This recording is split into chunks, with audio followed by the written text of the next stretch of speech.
6 दिन से मेरे कजन की बेटी अस्पताल में दाखिल थी। इसकी ज़हनी हालत ठीक नहीं थी। पता चला चीखती है, चिल्लाती है और काटती है।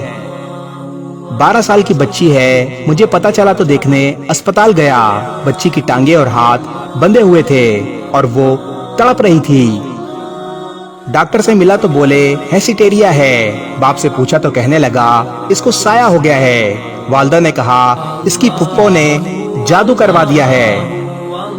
जितने मुंह उतनी बातें। मैंने बच्ची के पास जाकर उसे प्यार किया और पानी पिलाया। वो बेकरार थी। कहती है मुझे गोलगप्पे खाने हैं। डॉक्टर साहब ने मना किया है, इसको कोई चीज बाजार की नहीं देनी। मेरा माथा टनका। मैंने पूछा बच्ची की हालत कब से है।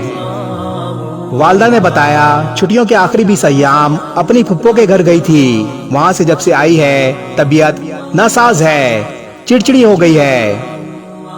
बाहर निकल कर भागती है। कहती है गोलगप्पे खाने हैं। वो भी लाकर दिए पर पसंद नहीं आते।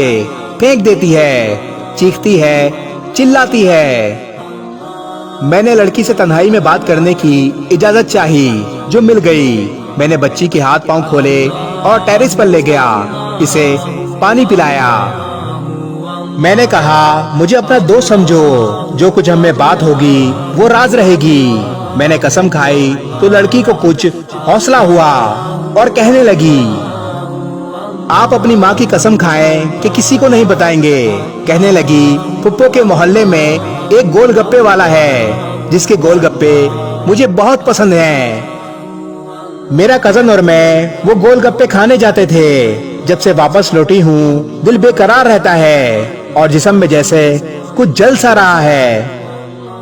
मैंने उससे उसकी फुप्पो का नंबर लिया और उसे यकीन दिलाया कि जो कुछ मैं कर सका जरूर करूंगा। अगले रोज मैं इसकी फुप्पो के घर गया। रिश्तेदार थे। मेरी बहुत इज्जत की। मैंने इसके बेटे के साथ बाजार तक साथ चलने को कहा। हम पैदल ही शाम को घर से निकले।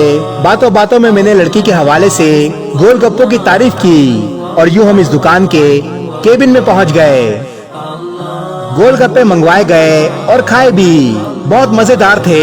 एक अलग सा जायका था। खैर मैंने कुछ पैक करवा लिए और साथ ले आया।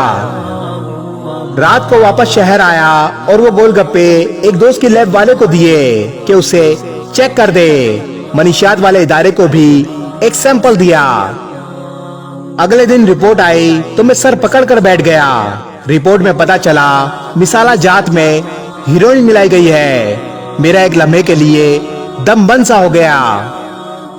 मैंने फौरन एंटी नारकोटिक से राब्ता किया और गोलगप्पे वाले की दुकान पर रेड किया तो वहां से शराब, हीरोइन और चर्स बरामद हुई। ये बकायदा एक मनीषियात का अड्डा था और गोलगप्पे वाला अपने गोलगप्पों में हीरोइन घोलकर खिला रहा था। जो लग गए वो यहाँ से हट नहीं सकते थे। इनको पकड़वा कर बच्ची की तरफ लौटा और डॉक्टर को एतमाद में लेकर बच्ची को तर्क मनीषियात के इदारे में दाखिल करवा कर इलाज करवाया। ये एक सच्चा वाकया था। अब आए असल मसले पर और वो ये है कि हमारे बच्चों के साथ ये क्या हो रहा है।